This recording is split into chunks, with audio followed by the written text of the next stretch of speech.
ਅੱਜ ਗਰੁੱਪ ਦੇਖਦੇ ਸਮੇਂ ਖਿਆਲ ਆਇਆ, ਜਿਵੇਂ ਇਹ ਆਡੀਓ ਰਿਕਾਰਡਿੰਗ ਪਾਈ ਹੋਈ ਹੈ।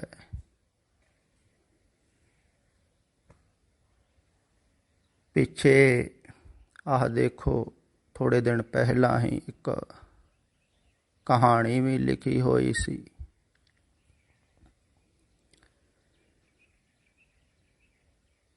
ਵੀ ਕੁਛ ਕੁ ਸਰੋਤੇ ਜਿਹੜੇ ਹਨ ਨਾ,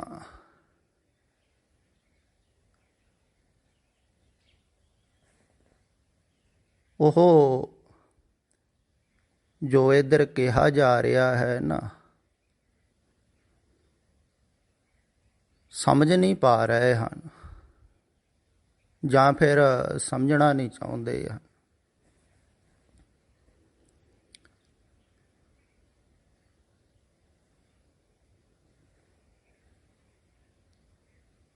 ਅਗਰ ਸਮਝ ਵਿੱਚ ਨਾ ਆ ਰਿਹਾ ਹੋਵੇ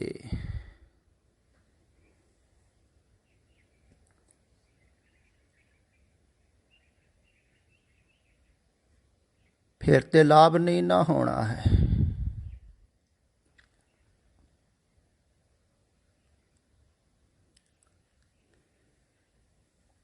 ਤੇ ਇਹ ਐਸਾ ਹੈ ਜਿਹੜਾ ਸਿਰਫ ਸੁਣਿਆ ਹੀ ਸਮਝ ਵਿੱਚ ਨਹੀਂ ਆ ਜਾਵੇਗਾ।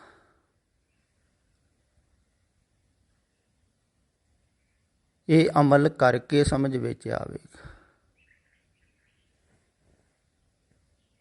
ਤੇ ਉੱਦਾਂ ਹੀ ਸੁਣਨ ਦਾ ਤੇ ਕੋਈ ਲਾਭ ਨਾ ਹੋਵੇਗਾ। ਹਾਂ, ਬੁੱਧੀ ਤੀਖਣ ਹੋ ਜਾਵੇਗੀ, ਜ਼ਿਆਦੀਆਂ ਗੱਲਾਂ ਜਾਣ ਲਵੋਗੇ ਪਰਮਾਤਮਾ ਬਾਰੇ ਜਾਂ ਧਰਮ ਬਾਰੇ। ਇਹੋ ਹੀ ਹੋ ਸਕਦਾ, ਪੰਡਤ ਬਣ ਜਾਓਗੇ, ਗਿਆਨੀ ਬਣ ਜਾਓਗੇ। ਤੇ ਇਹਦੇ ਨਾਲੋਂ ਜ਼ਿਆਦਾ ਵਧੀਆ ਹੈ ਸੁਣੋ ਹੀ ਨਾ, ਜਿਵੇਂ ਅਕਸਰ ਜ਼ਿਆਦਾਤਰ ਸਰੋਤੇ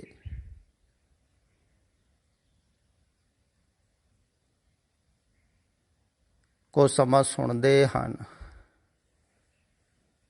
ਜਦੋਂ ਨਹੀਂ ਸਮਝ ਵਿੱਚ ਆਉਂਦੀ ਜਾਂ ਜ਼ਿਆਦਾ ਧਰਮ 'ਤੇ ਚੋਟ ਲੱਗਦੀ ਹੈ, ਧਾਰਮਿਕ ਭਾਵਨਾ 'ਤੇ ਚੋਟ ਲੱਗਦੀ,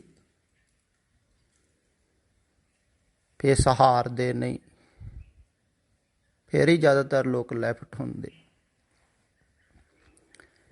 ਕਿਉਂਕਿ ਇੱਧਰ ਜੋ ਕਿਹਾ ਜਾ ਰਿਹਾ ਹੈ ਨਾ, ਤੁਹਾਡੀ ਧਾਰਮਿਕ ਭਾਵਨਾ ਨੂੰ ਮਜ਼ਬੂਤ ਕਰਨ ਵਾਸਤੇ ਨਹੀਂ ਕਿਹਾ ਜਾ ਰਿਹਾ।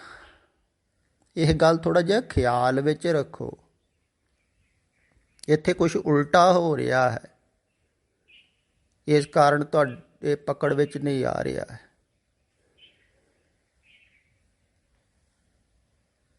ਧਾਰਮਿਕ ਲੋਕ ਜਿਹੜੇ ਹਨ ਨਾ, ਜਿਵੇਂ ਇਹ ਕਥਾਵਾਚਕ ਸੰਤ ਜਵਾਲਾ ਸਿੰਘ ਨੂੰ ਵੱਡੇ ਤੋਂ ਵੱਡੇ ਕਹਿ ਰਹੇ ਹਨ, ਮਹਾਨ ਤੋਂ ਮਹਾਨ, ਇੱਦਾਂ ਹੀ ਜਿਹੜਾ ਕੋਈ ਜਿਹੜੇ ਸਥਾਨ ਦੇ ਨਾਲ ਜੁੜਿਆ ਹੋਇਆ ਹੈ, ਜੇ ਸਾਧੂ ਦੇ ਸਥਾਨ ਨਾਲ ਜੁੜਿਆ ਹੈ ਤੇ ਸਾਧੂ ਮਹਾਨ ਹੈ, ਤਾਂ ਹੀ ਲੋਕ ਉਸ ਸਥਾਨ ਨਾਲ ਜੁੜਨਗੇ ਨਾ।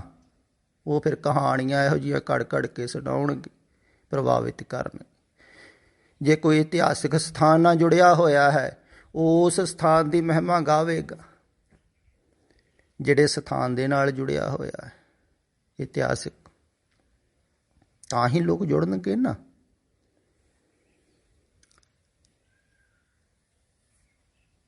ਤੇ ਇਹ ਤੁਹਾਡੀ ਭਾਵਨਾ ਨੂੰ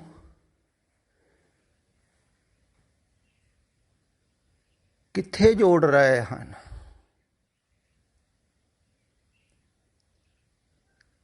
ਤੇ ਜਿੱਥੇ ਜੋੜ ਰਹੇ ਹਨ ਨਾ, ਉੱਥੋਂ ਤੁਸੀਂ ਮੁਕਤ ਨਹੀਂ ਹੋ ਸਕਦੇ ਹੋ। ਬੰਧ ਜ਼ਰੂਰ ਜਾਓਗੇ ਉਸ ਸਥਾਨ ਦੇ ਨਾਲ। ਇਉਂ ਹੀ ਤੇ ਬੰਧੇ ਹੋਏ ਹਨ ਲੋਕ, ਸੰਸਾਰ ਨਾਲ ਥੋੜ੍ਹੀ, ਧਰਮ ਨਾਲ ਵੀ ਬੰਧੇ ਹੋਏ ਹਨ, ਧਾਰਮਿਕ ਸਥਾਨਾਂ ਨਾਲ।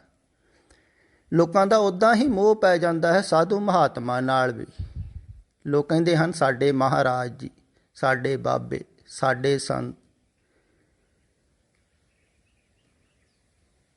ਉਹ ਆਪਣਾ ਹੰਕਾਰ ਉਹਨਾਂ ਦੇ ਨਾਲ ਤ੍ਰਿਪਤ ਕਰਦੇ ਹਨ।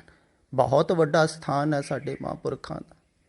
ਹਜ਼ਾਰਾਂ ਹੀ ਲੋਕ ਆਉਂਦੇ ਹਨ, ਬੜੀ ਦੂਰੋਂ ਦੂਰੋਂ ਚੱਲ ਕੇ। ਉਹਨਾਂ ਦੀ ਮਹਿਮਾ ਕਹੀ ਨਹੀਂ ਜਾ ਸਕਦੀ। ਇੱਦਾਂ ਹੀ ਕਹਿੰਦੇ ਹਨ, ਸਾਰੇ ਹੀ ਕਹਿੰਦੇ ਹਨ। ਫਿਰ ਸਾਧੂ ਮਹਾਤਮਾ ਵੀ ਕੋਸ਼ਿਸ਼ ਕਰਦੇ ਹਨ, ਜਿਹੜੇ ਨਾਲ ਜੁੜੇ ਹੋਏ ਹਨ। ਭਗਤ, ਉਹਨਾਂ ਦੇ ਸਰੋਤੇ, ਉਹਨਾਂ ਦੇ ਸ਼ਿਸ਼, ਫਿਰ ਉਹ ਕੋਸ਼ਿਸ਼ ਕਰਦੇ ਰਹਿੰਦੇ ਹਨ ਜੋੜਨ ਦੀ। ਤਾਂ ਉਹਨਾਂ ਨੂੰ ਬੜੇ ਹੀ ਪਾਪੜ ਵੇਲਣੇ ਪੈਂਦੇ ਹਨ। ਮੈਨੂੰ ਪਤਾ ਹੈ, ਮੈਂ ਬਹੁਤ ਵਿਚਰਿਆ ਹਾਂ ਇਹ ਸੰਤਾਂ ਮਹਾਤਮਾ ਦੇ ਨਾਲ, ਮਹੰਤਾਂ ਦੇ ਨਾਲ। ਅਗਰ ਆਮਦਨ ਘਟ ਜਾਵੇ ਨਾ ਡੇਰੇ ਦੀ, ਉਸ ਜਗ੍ਹਾ ਦੀ, ਤੇ ਇਹਨਾਂ ਨੂੰ ਸੋਚਣਾ ਪੈਂਦਾ ਹੈ ਵੀ ਕੀ ਕਰੀਏ ਹੁਣ, ਕਿਵੇਂ ਆਮਦਨ ਵਧਾਈ। ਤੇ ਆਮਦਨ ਵਧਾਉਣ ਵਾਸਤੇ ਫਿਰ ਸੋਚਦੇ ਹਨ ਵੀ ਸੰਤ ਸਮਾਗਮ ਕਰਾਈਏ ਜਾਂ ਨਗਰ ਕੀਰਤਨ ਕਰਵਾਈਏ, ਕੁਛ ਨਾ ਕੁਛ ਕਰੀਏ, ਜਾਂ ਕਿਤੇ ਤੀਰਥ ਸਥਾਨ 'ਤੇ ਜਾਈਏ ਸੰਗਤ ਲੈ ਕੇ। ਲੋਕ ਖੁਸ਼ ਹੋ ਜਾਂਦੇ ਹਨ ਵੀ ਬਾਬੇ ਬੜੇ ਚੰਗੇ, ਤੀਰਥਾਂ ਦੀ ਯਾਤਰਾ ਕਰਵਾ ਰਹੇ ਹਨ। ਅਤੇ ਬਾਬਿਆਂ ਦੇ ਨਾਲ ਜੁੜਨਗੇ ਨਾ ਤੀਰਥ ਦੇ ਬਹਾਨੇ, ਤਾਂ ਉੱਥੇ ਯਾਤਰਾ ਕਰਵਾਉਂਦੇ ਹਨ। ਫਿਰ ਵੀ ਉਹ ਜੋੜ ਤੀਰਥਾਂ ਨਾਲ ਹੀ ਰਹੇ ਹਨ, ਫਿਰ ਤੀਰਥਾਂ ਦੀ ਮਹਿਮਾ ਗਾਉਣਗੇ। ਸਾਧੂ ਮਹਾਤਮਾ ਵੀ ਜੁੜੇ ਹੋਏ ਹਨ ਸਥਾਨਾਂ ਦੇ ਨਾਲ, ਧਾਰਮਿਕ ਤੀਰਥਾਂ ਦੇ ਨਾਲ, ਤਾਂ ਉਹਨਾਂ ਦੇ ਨਾਲ ਹੀ ਜੋੜ ਰਹੇ ਹਨ।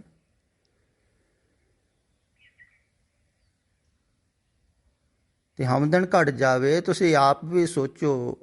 ਆ ਕਮੇਟੀਆਂ ਬਣੀਆਂ ਹੋਈਆਂ ਹਨ ਗੁਰਦੁਆਰਿਆਂ ਦੀਆਂ, ਪਿੰਡਾਂ 'ਚ ਵੀ, ਜਾਂ ਜਿਹੜੀ ਤੁਸੀਂ ਬੜੀ ਕਮੇਟੀ ਕਹਿੰਦੇ ਹੋ, ਸ਼੍ਰੋਮਣੀ ਕਮੇਟੀ। ਅਗਰ ਆਮਦਨ ਘਟ ਜਾਵੇ ਤਾਂ ਉਹਨਾਂ ਨੂੰ ਵੀ ਸੋਚਣਾ ਪੈਂਦਾ ਹੈ।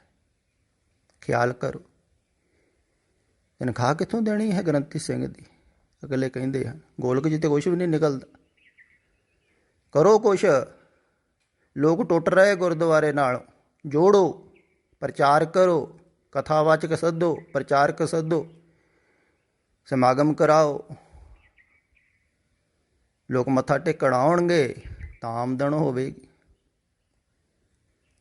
ਤਾਂ ਫਿਰ ਜ਼ਿਆਦਾ ਕੰਮ ਚੱਲੇਗਾ, ਇਮਾਰਤਾਂ ਬਣਨਗੀਆਂ। ਅਤੇ ਲੋਕ ਹੋਰ ਪ੍ਰਭਾਵਿਤ ਹੁੰਦੇ ਹਨ। ਜਿੱਥੇ ਜ਼ਿਆਦਾ ਇਮਾਰਤਾਂ ਬਣਦੀਆਂ ਹਨ ਨਾ, ਅਤੇ ਲੋਕ ਕਹਿੰਦੇ ਆਹ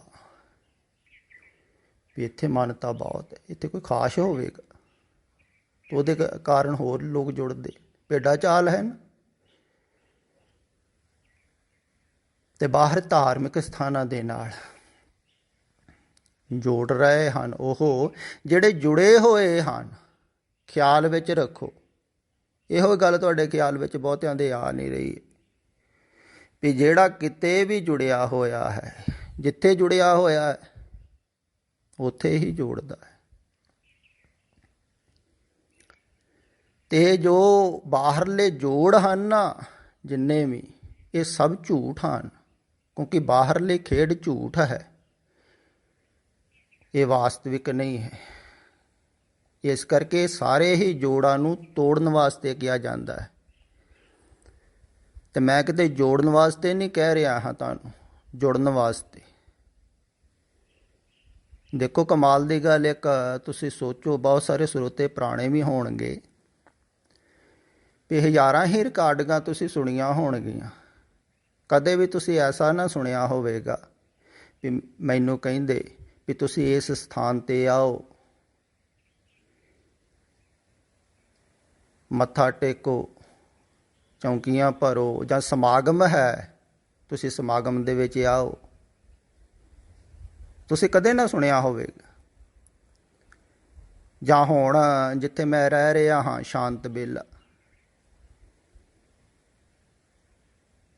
ਇੱਥੇ ਕਿਹਾ ਹੋਵੇ ਕਿਸੇ ਨੂੰ ਵੀ ਆਓ ਤੁਸੀਂ ਮੱਥਾ ਟੇਕਣ।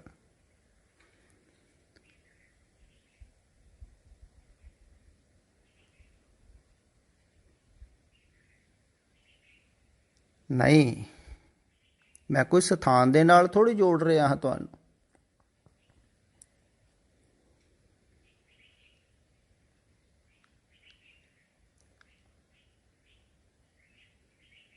ਫਿਰ ਜਿਹੜਾ ਕਿਹਾ ਜਾਵੇ ਤੁਸੀਂ ਮੱਥਾ ਟੇਕਣ ਆਓ, ਮੱਥਾ ਟਿਕਾਇਆ ਜਾਵੇ, ਉਹ ਮੱਥਾ ਅਸਲੀ ਟਿਕਦਾ ਹੀ ਨਹੀਂ ਹੈ।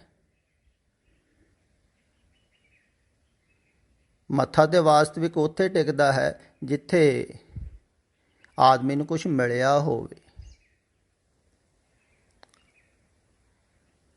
ਪ੍ਰਾਪਤ ਹੋਇਆ ਹੋਵੇ।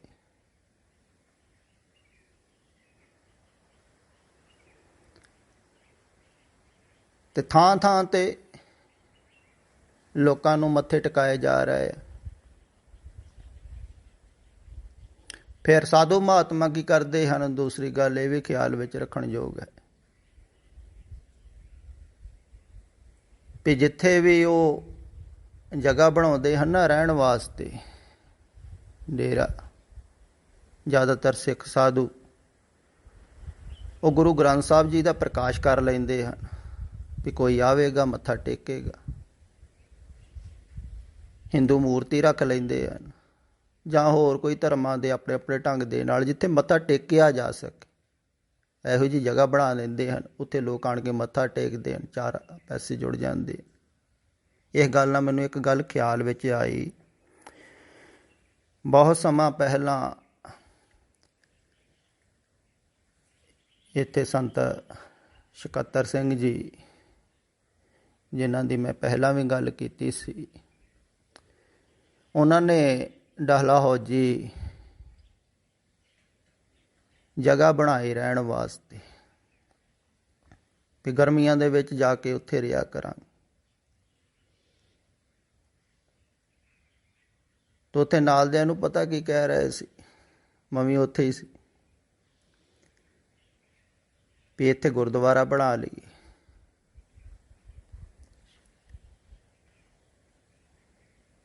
ਵੀ ਲੋਕ ਆਇਆ ਕਰਨਗੇ, ਮੱਥਾ ਟੇਕਿਆ ਕਰਨਗੇ ਤੇ ਆਮਦਨ ਹੋ ਜਾਵੇਗੀ। ਦੇਖੋ ਉੱਥੇ ਵੀ ਆਮਦਨ ਵਾਸਤੇ ਸੋਚਦੇ ਆ। ਤੇ ਸਾਧੂ ਮਹਾਤਮਾ ਅਕਸਰ ਤੁਸੀਂ ਦੇਖਿਓ ਜਿੱਥੇ ਜਿੱਥੇ ਵੀ ਡੇਰੇ ਬਣੇ ਹੋਏ ਹਨ, ਉੱਥੇ ਹੀ ਇਹ ਗੁਰੂ ਗ੍ਰੰਥ ਸਾਹਿਬ ਜੀ ਦਾ ਪ੍ਰਕਾਸ਼ ਕਰ ਲੈਂਦੇ ਹਨ ਤੇ ਸ਼ਰਧਾਲੂ ਨੂੰ ਕਹਿੰਦੇ ਹਨ ਪਹਿਲਾਂ ਉੱਥੇ ਮੱਥਾ ਟੇਕ ਕੇ ਆਓ।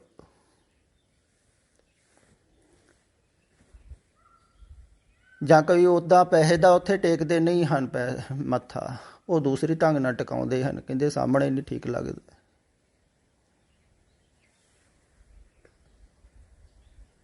ਪਰ ਕਿਸੇ ਨਾ ਕਿਸੇ ਢੰਗ ਦੇ ਨਾਲ ਉਸ ਸਥਾਨ 'ਤੇ ਜ਼ਿਆਦਾ ਤੋਂ ਜ਼ਿਆਦਾ ਆਮਦਨ ਹੋਵੇ, ਇਹ ਖਿਆਲ ਰੱਖਦੇ।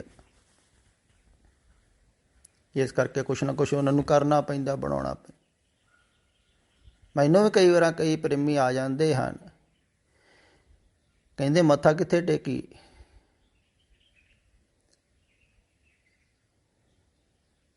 ਮੈਂ ਕਿਹਾ ਮੱਥਾ ਟੇਕਣ ਦੀ ਲੋੜ ਹੀ ਨਹੀਂ ਹੈ।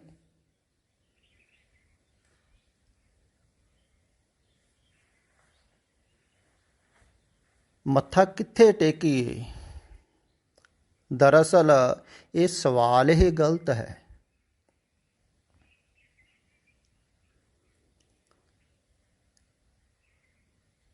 ਮੱਥਾ ਟਿਕ ਜਾਂਦਾ ਹੈ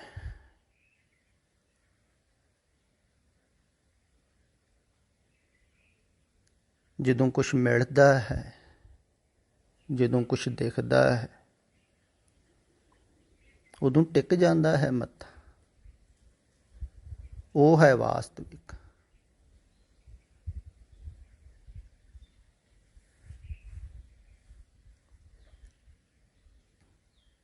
ਤੇ ਜਿਹਨੂੰ ਕੁਛ ਮਿਲੇਗਾ,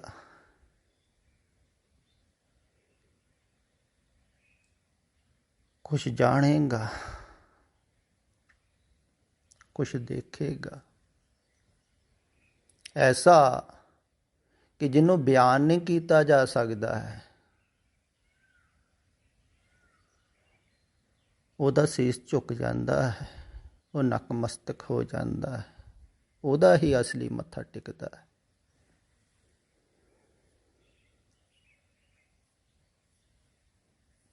ਤੇ ਇੱਥੇ ਮੱਥਾ ਟੇਕਣ ਵਾਸਤੇ ਕੁਛ ਵੀ ਨਹੀਂ ਰੱਖਿਆ ਹੋਇਆ।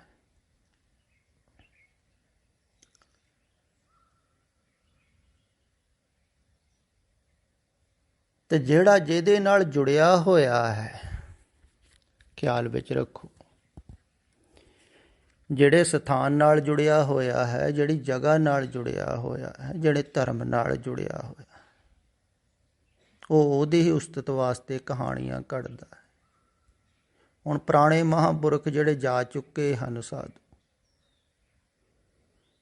ਉਹਨਾਂ ਨੂੰ ਵੱਡਾ ਵੱਡਾ ਕਹਿਣ ਦਾ ਕੀ ਅਰਥ ਹੈ? ਸਿਰਫ ਜਗ੍ਹਾ 'ਤੇ ਨਮਸਕਾਰ ਕਰੋ ਉਹਨਾਂ ਦੀ, ਅਤੇ ਜਗ੍ਹਾ 'ਤੇ ਨਮਸਕਾਰ ਤੁਸੀਂ ਕਰੋਗੇ, ਚੜਾਵਾ ਉਹਨਾਂ ਕੋਲ ਜਾਵੇਗਾ।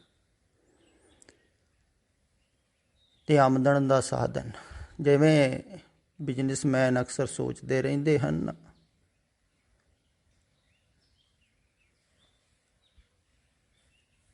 ਵੀ ਕਿਵੇਂ ਬਿਜਨਸ ਨੂੰ ਵਧਾਇਆ ਜਾਵੇ, ਆਮਦਨ ਜ਼ਿਆਦਾ ਹੋਵੇ। ਇੱਦਾਂ ਹੀ ਧਾਰਮਿਕ ਲੋਕ ਵੀ ਸੋਚਦੇ ਰਹਿੰਦੇ, ਆਮਦਨ ਕਿਵੇਂ ਵਧੇ। ਅਤੇ ਆਮਦਨ ਵਧੇਗੀ, ਤੁਸੀਂ ਉੱਥੇ ਜੁੜੋਗੇ, ਜਾਓਗੇ, ਮੱਥੇ ਟੇਕੋਗੇ। ਜਾਂ ਉਹ ਕਹਿਣਗੇ ਨਾ ਮੱਥਾ ਟੇਕੋ, ਫਿਰ ਵੀ ਕਿਉਂ ਇਕੱਠ ਕਰਦੇ ਹਨ ਇੰਨਾ। ਅਗਰ ਤੁਸੀਂ ਕਹੋ ਵੀ ਕਈ ਜਗ੍ਹਾ ਐਸੀਆਂ ਹਨ ਜਿੱਥੇ ਕਹਿੰਦੇ ਨਹੀਂ ਮੱਥਾ ਟੇਕਣਾ ਪੈਸੇ, ਫਿਰ ਇਕੱਠ ਕਿਉਂ ਹੁੰਦਾ ਹੈ? ਜੁੜਨ ਕਰਕੇ। ਤੇ ਜਿਹੜਾ ਜਿਹਦੇ ਨਾਲ ਜੁੜਿਆ ਹੋਇਆ ਹੈ ਉਹਦੇ ਨਾਲ ਹੀ ਜੋੜਦਾ ਹੈ। ਤੇ ਇੱਥੇ ਕਿਸੇ ਨਾਲ ਜੋੜਿਆ ਥੋੜ੍ਹੀ ਜਾ ਰਿਹਾ ਹੈ ਤੁਹਾਨੂੰ, ਪਰ ਉਲਟੀ ਗੱਲ ਹੋ ਰਹੀ ਹੈ ਨਾ। ਇੱਥੇ ਇਹ ਕਿਹਾ ਜਾ ਰਿਹਾ ਹੈ ਵੀ ਸਾਰੇ ਜੋੜ ਤੋੜਨੇ ਹਨ। ਸੰਸਾਰਿਕ ਜੋੜ ਤੇ ਤੋੜਨੇ ਹੀ ਹਨ, ਉਹ ਤੇ ਝੂਠੇ ਹੈ ਨਹੀਂ। ਧਾਰਮਿਕ ਜੋੜ ਵੀ ਤੋੜਨੇ ਹਨ, ਉਹ ਵੀ ਝੂਠੇ ਹਨ।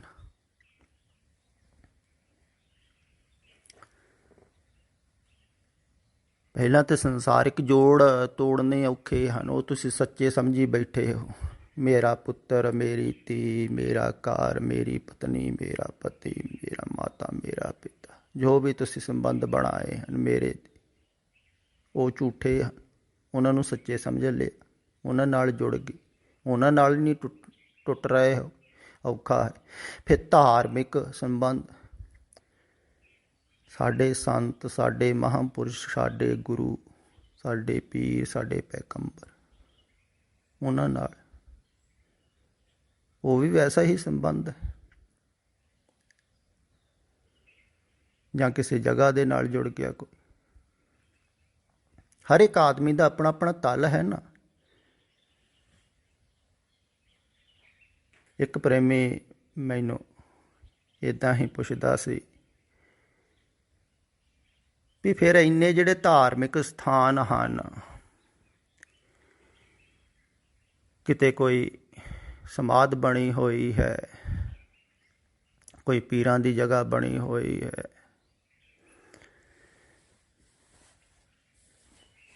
ਜਾਂ ਹੋਰ ਬਹੁਤ ਢੰਗ ਦੇ ਸਥਾਨ ਬਣੇ ਹੋਏ, ਤੇ ਕੁਛ ਨਾ ਕੁਛ ਲੋਕ ਜੁੜੇ ਹਨ। ਇਹ ਕਿਉਂ ਜੁੜੇ ਹਨ? ਇਹ ਇਸ ਕਰਕੇ ਜੁੜੇ ਹਨ ਕਿਉਂਕਿ ਹਰ ਇੱਕ ਨੂੰ ਆਪਣੇ ਆਪਣੇ ਲੈਵਲ ਦਾ ਗੁਰੂ ਮਿਲ ਸਕਦਾ ਹੈ, ਆਪਣੇ ਆਪਣੇ ਲੈਵਲ ਦਾ ਧਾਰਮਿਕ ਸਥਾਨ ਮਿਲ ਜਾਂਦਾ ਹੈ। ਹੁਣ ਜਿਹੜੇ ਲੈਵਲ ਦਾ ਆਦਮੀ ਹੈ, ਤੋ ਉਹੋ ਜਿਹੇ ਲੈਵਲ ਦਾ ਹੀ ਆਪਣੇ ਕੋਈ ਸਥਾਨ, ਪੀਰ, ਪੈਗੰਬਰ ਲੱਭ ਲਏ। ਜਿਵੇਂ ਮੈਂ ਪਹਾੜਾਂ 'ਚ ਅਕਸਰ ਵਿਚਰਦਾ ਰਿਹਾ ਹਾਂ, ਅਤੇ ਇੱਕ ਵਾਰ ਇੱਕ ਮੈਨੂੰ ਉੱਧਰ ਦਾ ਪਹਾੜੀ ਆਪਣੇ ਪਿੰਡ ਲੈ ਕੇ ਗਿਆ ਦਿਖਾਉਣ ਵਾਸਤੇ ਆਪਣਾ ਨਗਰ, ਅਤੇ ਉਹਨੇ ਹੱਥ ਦੇ ਵਿੱਚ ਪ੍ਰਸ਼ਾਦ ਫੜਿਆ ਹੋਇਆ ਸੀ। ਮੈਂ ਕਿਹਾ ਵੀ ਇਹ ਕਿਉਂ ਪੜ੍ਹਿਆ? ਕਹਿੰਦਾ ਮੈਂ ਦੇਵਤੇ ਦੇ ਚੜਾਉਣ ਚੱਲਿਆ। ਮੈਂ ਕਿਹਾ ਚੱਲ ਮੈਂ ਵੀ ਚੱਲਦਾ। ਤੋ ਪਹਾੜੀ ਦੇ ਉੱਪਰ ਲੈ ਗਿਆ, ਪਿੰਡ ਤੋਂ ਕਾਫੀ ਦੂਰ। ਤੇ ਕਹਿੰਦਾ ਪਹਿਲਾਂ ਪਿੰਡ ਦੇ ਵਿੱਚ ਸਨੇ ਸਾਡੇ ਦੇਵਤੇ, ਹੁਣ ਉੱਥੇ ਜਗ੍ਹਾ ਘੱਟ ਗਈ, ਅਸੀਂ ਇਹ ਪਹਾੜੀ ਦੇ ਉੱਪਰ ਉਹਨਾਂ ਨੂੰ ਸਥਾਨ ਦੇ ਦਿੱਤਾ। ਤੇ ਛੋਟੀ ਜਿਹੀ ਮੱਟੀ ਬਣਾਈ ਹੋਈ ਪੱਥਰਾਂ ਦੀ, ਉਹਦੇ ਵਿੱਚ ਇੱਕ ਪੱਥਰ ਰੱਖਿਆ ਹੋਇਆ, ਉਹਨੇ ਉੱਥੇ ਪ੍ਰਸ਼ਾਦ ਚੜਾਇਆ ਤੇ ਐਨ ਭਾਵਨਾ ਨਾਲ ਮੱਥਾ ਟੇਕੀ। ਮੈਂ ਦੇਖਦਾ ਰਿਹਾ। ਮੈਂ ਦੇਖੋ, ਹੁਣ ਤੁਸੀਂ ਸੋਚੋਗੇ ਭਈ ਇਹ ਕਿੱਥੇ ਮੱਥਾ ਟੇਕ ਰਿਹਾ ਹੈ? ਪੱਥਰ ਨੂੰ। ਇਹਦੀ ਭਾਵਨਾ ਗਲਤ, ਪਰ ਤੁਹਾਡੀ ਭਾਵਨਾ ਠੀਕ ਹੈ। ਹਰੇਕ ਆਦਮੀ ਆਪਣੀ ਭਾਵਨਾ ਨੂੰ ਠੀਕ ਕਹਿੰਦਾ ਹੈ, ਦੂਸਰੇ ਨੂੰ ਗਲਤ ਕਹਿੰਦਾ ਹੈ। ਜਿਹੜਾ ਮੂਰਤੀ ਅੱਗੇ ਟੇਕ ਰਿਹਾ ਹੈ,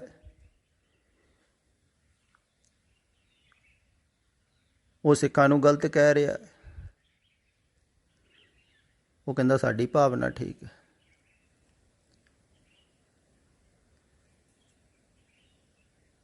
ਪਰ ਭਾਵਨਾ ਜਿਹੜੀ ਹੈ ਨਾ, ਉਹ ਬਾਹਰ ਜਿੱਥੇ ਵੀ ਲੱਗੀ ਹੋਈ ਹੈ, ਅਗਰ ਪਿਛਲੇ ਪੀਰ ਪੈਗੰਬਰ ਨਾਲ ਕਿਸੇ ਨਾਲ ਲੱਗੀ ਤਾਂ ਐਸਾ ਨਹੀਂ ਹੈ ਵੀ ਤੁਸੀਂ ਬਹੁਤ ਵੱਡਾ ਪੀਰ ਪੈਗੰਬਰ ਚੁਣ ਲਿਆ, ਇਸ ਕਰਕੇ ਤੁਹਾਡੀ ਭਾਵਨਾ ਬਹੁਤ ਹੋਵੇਗੀ। ਨਹੀਂ,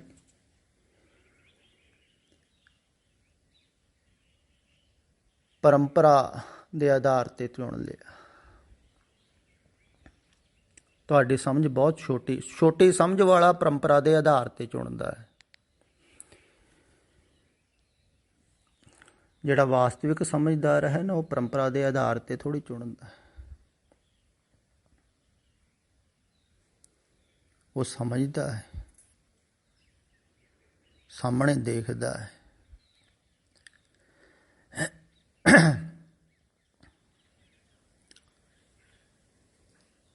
ਤੇ ਜ਼ਿਆਦਾਤਰ ਲੋਕ ਪਰੰਪਰਾ ਦੇ ਆਧਾਰ 'ਤੇ ਚੁਣਦੇ ਹਨ, ਆਪਣੇ ਆਪਣੇ ਲੈਵਲ ਦਾ। ਹੁਣ ਗੁਰੂ ਨਾਨਕ ਦੇਵ ਜੀ ਨੇ ਚੁਣ ਲਿਆ, ਉਹਦਾ ਲੈਵਲ ਉੱਚਾ ਥੋੜ੍ਹੀ ਹੈ, ਉਹ ਤਾਂ ਪਿੱਛੇ ਚੁਣ ਰਿਹਾ। ਬੌਧਿਕ ਲੈਵਲ 'ਤੇ ਉਹਦਾ ਉੱਚਾ ਹੈ ਜਿਹੜਾ ਸਮਾਂਤਰ ਚੁਣਦਾ ਹੈ ਸਾਹਮਣੇ। ਉਹ ਤੇ ਕਥਾ ਕਹਾਣੀਆਂ ਸੁਣ ਕੇ ਤੇ ਲੋਕ ਜੋੜੀ ਜਾਂਦੇ। ਪੁਰਾਣਿਆਂ ਨਾਲ ਜੁੜਨਾ ਬੜਾ ਸਿਖਾਲਾ ਹੈ। ਆਹ ਸਾਧੂ ਮਹਾਤਮਾ ਵੀ ਜਿਹੜੇ ਗੁਜ਼ਰੇ ਹਨ, ਉਹਨਾਂ ਨਾਲ ਜੁੜਨਾ ਸਿਖਾਲਾ ਹੈ। ਵੇਖੋ, ਲੋਕ ਅੰਗੀਠੀਆਂ 'ਤੇ ਜਾ ਕੇ ਮੱਥੇ ਟੇਕੀ ਜਾਂਦੇ। ਹੁਣ ਅੰਗੀਠੀਆਂ 'ਤੇ ਮੱਥਾ ਟੇਕਿਆ ਕੀ ਹੋਊ? ਕਈ ਗੁਰਦੁਆਰਿਆਂ 'ਚ ਮੱਥਾ ਟੇਕੀ ਜਾਂਦੇ, ਕਈ ਸ਼ਹੀਦਾਂ ਦੇ ਸਥਾਨਾਂ 'ਤੇ ਉਹ ਬਣੇ ਹੋਏ ਮੱਟ ਜੇ, ਉੱਥੇ ਮੱਥਾ ਟੇਕੀ ਜਾਂਦੇ। ਇਹਨਾਂ ਸਥਾਨਾਂ ਨੂੰ ਪੂਜਿਆ, ਮੱਥੇ ਟੇਕਿਆ, ਥੋੜ੍ਹੀ ਉਪਲਬਧੀ ਹੋ ਜਾਣੀ ਕੋਈ। ਉੱਥੇ ਜੁੜੇ ਰਹੋਗੇ। ਇਹ ਸਥਾਨ ਵੀ ਝੂਠ ਹੀ ਹਨ। ਜਗ ਰਚਨਾ ਸਭ ਝੂਠ ਹੈ, ਜਾਣ ਲਿਓ ਰੇ ਮੀਤ। ਇਹ ਉੱਦਾਂ ਹੀ ਨਹੀਂ ਕਿਹਾ ਹੈ, ਜਾਣ ਕੇ ਕਿਹਾ ਹੈ ਜਿਹਨੇ ਕਿਹਾ ਹੈ। ਦ੍ਰਿਸ਼ਟਮਾਨ ਹੈ ਸਗਲ ਮਥੀਨ, ਕੂੜ ਰਾਜਾ ਕੂੜ ਪ੍ਰਜਾ ਕੂੜ ਸਭ ਸੰਸਾਰ। ਉਹਨਾਂ ਨੇ ਜਾਣਿਆ ਸੀ, ਕਿਹਾ ਸੀ, ਸਿਰਫ ਸਮਝ ਕੇ ਥੋੜ੍ਹੀ। ਮੈਂ ਵੀ ਕਹਿ ਰਿਹਾ ਹਾਂ ਤੁਹਾਨੂੰ ਵਾਰ-ਵਾਰ ਇਹੋ ਹੀ ਗੱਲ, ਸਿਰਫ ਉੱਦਾਂ ਥੋੜ੍ਹੀ ਕਹਿ ਰਿਹਾ। ਇਹ ਸੱਚ ਹੈ, ਇਹ ਝੂਠ ਹੈ ਜੋ ਜਿਹਦੇ ਨਾਲ ਤੁਸੀਂ ਜੁੜੇ ਹੋਏ। ਭਾਵਨਾ ਤੁਹਾਡੀ ਝੂਠ ਹੈ, ਝੂਠ ਦੇ ਨਾਲ ਤੁਸੀਂ ਜੁੜ ਰਹੇ ਹੋ।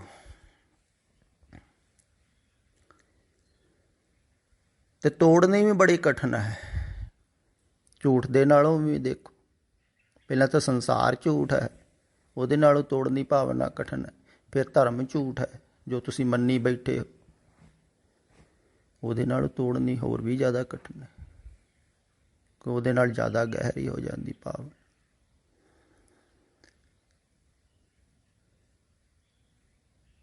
ਤਾਂ ਇੱਧਰ ਇਹ ਨਹੀਂ ਕਿਹਾ ਜਾ ਰਿਹਾ ਹੈ, ਖਿਆਲ ਵਿੱਚ ਰੱਖਿਓ ਵੀ ਕੌਣ ਵੱਡਾ ਹੈ ਕੌਣ ਛੋਟਾ ਹੈ। ਇੱਧਰ ਇਹ ਦੇਖਿਆ ਗਿਆ ਹੈ ਵੀ ਸਭ ਇੱਕ ਹੈ, ਸਭ ਕੁਛ ਪਰਮਾਤਮਾ ਦੇ ਵਿੱਚ ਹੋਇਆ ਸੀ ਪਿੱਛੇ।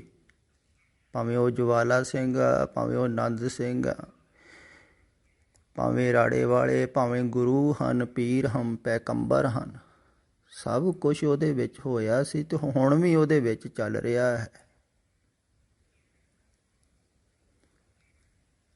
ਇੱਕੋ ਦੇ ਵਿੱਚ ਹੀ ਹੈ। ਤੇ ਇੱਧਰ ਕਿਹਾ ਜਾ ਰਿਹਾ ਹੈ ਇੱਕ ਦੇ ਨਾਲ ਜੋੜਨ ਵਾਸਤੇ, ਇੱਕ ਦੇ ਨਾਲ ਜੋੜਨ ਦੀ ਕਲਾ ਸਿਖਾਈ ਜਾ ਰਹੀ ਹੈ। ਇੱਕ ਦੇ ਨਾਲ ਜੁੜਨਾ ਹੈ ਤੇ ਬਾਕੀ ਸਾਰਿਆਂ ਦੇ ਨਾਲੋਂ ਟੁੱਟਣਾ ਪਵੇਗਾ। ਟੋਟਲ ਖਿਆਲ ਵਿੱਚ ਰੱਖੋ, ਸਭ ਭਾਵਨਾਵਾਂ ਛੱਡਣੀਆਂ ਪੈਣਗੀਆਂ। ਜੇ ਨਹੀਂ ਛੱਡ ਸਕਦੇ ਹੋ ਤਾਂ ਜੁੜੇ ਰਹੋ। ਜ਼ਬਰਦਸਤੀ ਥੋੜ੍ਹਾ ਛਡਾਇਆ ਜਾ ਰਿਹਾ, ਇੱਥੇ ਸਾਰਿਆਂ ਨੂੰ ਥੋੜ੍ਹੀ ਕਿਹਾ ਜਾ ਰਿਹਾ ਹੈ। ਇੱਥੇ ਜਿਹੜੇ ਪ੍ਰੌੜ ਹੋ ਚੁੱਕੇ ਹਨ, ਥੋੜ੍ਹੇ ਜਿਹੇ ਸਮਝਦਾਰ, ਜਿਨ੍ਹਾਂ ਨੇ ਜਾਣ ਲਿਆ ਹੈ ਸੰਸਾਰ ਨੂੰ, ਜਿਨ੍ਹਾਂ ਨੇ ਜਾਣ ਲਿਆ ਧਰਮ ਨੂੰ, ਅਖੌਤੀ ਰੀਤੀ ਰਿਵਾਜ਼ਾਂ ਨੂੰ, ਧਾਰਮਿਕ ਪਖੰਡਾਂ ਨੂੰ, ਧਾਰਮਿਕ ਲੋਕਾਂ ਨੂੰ। ਜਿਵੇਂ ਪਿੱਛੇ ਜੇ ਇੱਕ ਗੁਰਮੁਖ ਨੇ ਕਿਹਾ ਸੀ ਨਾ, ਮੈਂ ਸਾਰੇ ਧਰਮ ਨੂੰ ਜਾਣ ਲਿਆ, ਛੱਡ ਦਿੱਤਾ, ਤੋ ਸਮਝਣ ਲੱਗ ਪਿਆ ਨਾ। ਹੁਣ ਜਿਹਨੇ ਜਾਣ ਲਿਆ ਸਭ ਵਿਅਰਥ ਹੈ, ਉਹ ਸਾਰਥਕ ਵੱਲ ਜਾਂਦਾ ਹੈ। ਜਿਹੜਾ ਜਾਣਦਾ ਹੈ ਸਭ ਝੂਠ ਹੈ, ਉਹ ਸੱਤ ਵੱਲ ਆਉਂਦਾ ਹੈ। ਤੇ ਬਾਹਰ ਜਾਣਨਾ ਹੈ, ਸਿਰਫ ਸੋਚਣਾ ਥੋੜ੍ਹੀ, ਸਮਝਣਾ ਥੋੜ੍ਹੀ ਹੈ ਵੀ ਝੂਠ ਝੂਠ ਕਰਦੇ ਰਹੋ ਤੁਸੀਂ। ਇੱਦਾਂ ਥੋੜ੍ਹੀ ਝੂਠ ਹੋ ਜਾਵੇਗਾ। ਤੇ ਇਹ ਜੋ ਧਾਰਮਿਕ ਭਾਵਨਾਵਾਂ ਹਨ ਨਾ ਤੁਹਾਡੀਆਂ, ਜਿੱਥੇ ਵੀ ਜੁੜੀਆਂ ਹੋਈਆਂ ਹਨ, ਇਹ ਸਾਰੀਆਂ ਹੀ ਝੂਠ ਹਨ। ਖਿਆਲ ਵਿੱਚ ਰੱਖੋ, ਕਿਤੇ ਵੀ ਜੁੜਿਆ ਹੋਵੇ ਕੋਈ, ਭਾਵੇਂ ਬਾਬੇ ਨਾਨਕ ਨਾਲ ਜੁੜਿਆ ਹੈ, ਭਾਵੇਂ ਕੋਈ ਕ੍ਰਿਸ਼ਨ ਨਾਲ ਜੁੜਿਆ, ਰਾਮ ਨਾਲ ਜੁੜਿਆ, ਇਹ ਕਿਤੇ ਵੀ ਨਹੀਂ ਤੁਹਾਨੂੰ ਲੈ ਕੇ ਜਾਣਗੀਆਂ, ਭਟਕਾਉਣਗੀਆਂ। ਕਿਉਂਕਿ ਇਹ ਤੁਹਾਡੀਆਂ ਆਪਣੀਆਂ ਹਨ ਅਤੇ ਮਾਨਸਿਕ ਹਨ, ਅਤੇ ਮਨ ਤੋਂ ਪਾਰ ਨਹੀਂ ਲੈ ਕੇ ਜਾਂਦੀਆਂ ਕੋਈ ਵੀ ਭਾਵਨਾ। ਇਸ ਕਰਕੇ ਹੀ ਜਿਹੜਾ ਕੋਈ ਜਾਗਰਤ ਪੁਰਸ਼ ਹੁੰਦਾ ਹੈ ਨਾ, ਉਸ ਵਕਤ ਦੇ ਸਾਰੇ ਹੀ ਧਰਮਾਂ ਨੂੰ ਵਿਅਰਥ ਕਹਿੰਦਾ ਹੈ ਨਾ। ਜਿਵੇਂ ਬਾਬੇ ਨਾਨਕ ਨੇ ਕਿਹਾ ਸੀ, ਉਦੋਂ ਕਬੀਰ ਜੀ ਨੇ ਕਿਹਾ ਸੀ। ਅਤੇ ਹਰ ਸਮੇਂ ਜਦੋਂ ਵੀ ਕੋਈ ਹੁੰਦਾ ਹੈ ਤਾਂ ਉਹ ਦੇਖਦਾ ਹੈ ਵੀ ਜਿੱਥੇ ਵੀ ਲੋਕ ਜੁੜੇ ਹੋਏ ਹਨ, ਉੱਥੋਂ ਮੁਕਤ ਨਹੀਂ ਹੋ ਸਕਦੇ ਹਨ, ਸਗੋਂ ਬੰਦ ਰਹੇ ਹਨ। ਕਰਮ ਧਰਮ ਬੰਧਕਾਰੀ, ਧਰਮ ਵੀ ਬੰਧਨ ਹੈ। ਤੇ ਇਹਦੇ ਨਾਲੋਂ ਵੀ ਟੁੱਟਣਾ ਹੈ। ਤਾਂ ਇੱਧਰ ਤੁਹਾਡੀਆਂ ਭਾਵਨਾਵਾਂ ਜੋੜਨ ਵਾਸਤੇ ਨਹੀਂ ਕਿਹਾ ਜਾ ਰਿਹਾ ਹੈ। ਇਹ ਨਹੀਂ ਕਿਹਾ ਜਾ ਰਿਹਾ ਤੁਸੀਂ ਮੇਰੇ ਨਾਲ ਜੁੜ ਜਾਓ, ਜਾਂ ਜਿਹੜੇ ਸਥਾਨ 'ਤੇ ਮੈਂ ਰਹਿਣਾ ਹਾਂ ਉਹਦੇ ਨਾਲ ਜੁੜ ਜਾਓ। ਕਿਹਾ ਹੈ ਕਦੀ? ਜਾਂ ਮੱਥੇ ਟੇਕੋ, ਜਾਂ ਚੌਂਕੀਆਂ ਭਰੋ? ਨਹੀਂ, ਇੱਥੇ ਇੱਕ ਦੇ ਨਾਲ ਕਿਹਾ ਜਾ ਰਿਹਾ ਹੈ ਵੀ ਤੁਸੀਂ ਜੁੜਨਾ ਹੈ।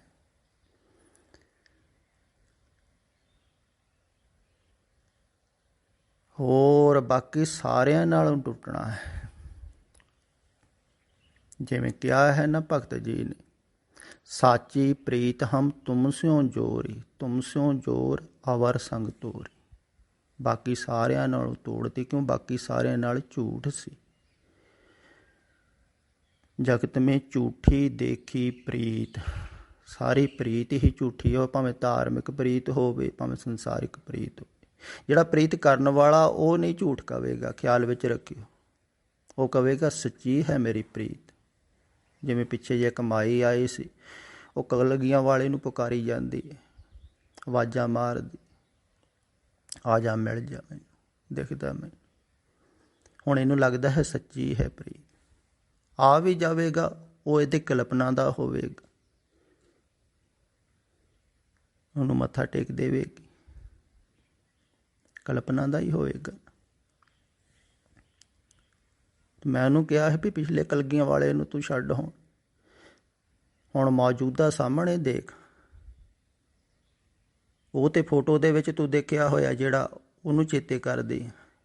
ਉਹ ਤੇ ਫੋਟੋ ਕਿਸੇ ਨੇ ਬਣਾਈ ਹੋਈ, ਉਹ ਨਕਲੀ। ਵਾਸਤਵਿਕ ਤੇਰੇ ਸਾਹਮਣੇ, ਤੂੰ ਸਾਹਮਣੇ ਦੇਖ। ਹੁਣ ਸਾਹਮਣੇ ਉਹ ਮਾਈ ਦੇਖ ਨਹੀਂ ਸਕਦੀ, ਕਿਉਂਕਿ ਉਹ ਪਿੱਛੇ ਦੇਖ ਰਹੀ। ਜਿਵੇਂ ਕੋਈ ਕ੍ਰਿਸ਼ਨ ਨੂੰ ਦੇਖ ਰਿਹਾ, ਕੋਈ ਰਾਮ ਨੂੰ ਦੇਖਦਾ ਪਿੱਛੇ। ਜਿਹੜਾ ਹੁਣ ਪਿੱਛੇ ਨੂੰ ਦੇਖਦਾ ਹੈ, ਉਹ ਸਾਹਮਣੇ ਨਹੀਂ ਨਾ ਦੇਖ ਸਕਦਾ।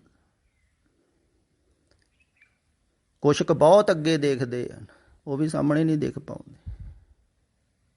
ਉਹ ਅੱਗੇ ਇਹਨੂੰ ਦੇਖਦੇ, ਕੁਛ ਪਿੱਛੇ ਇਹਨੂੰ ਦੇਖਦੇ। ਧਾਰਮਿਕ ਲੋਕ ਜ਼ਿਆਦਾ ਪਿੱਛੇ ਇਹਨੂੰ ਦੇਖਦੇ, ਇਸ ਕਰਕੇ ਦੇਖ ਨਹੀਂ ਪਾਉਂਦੇ।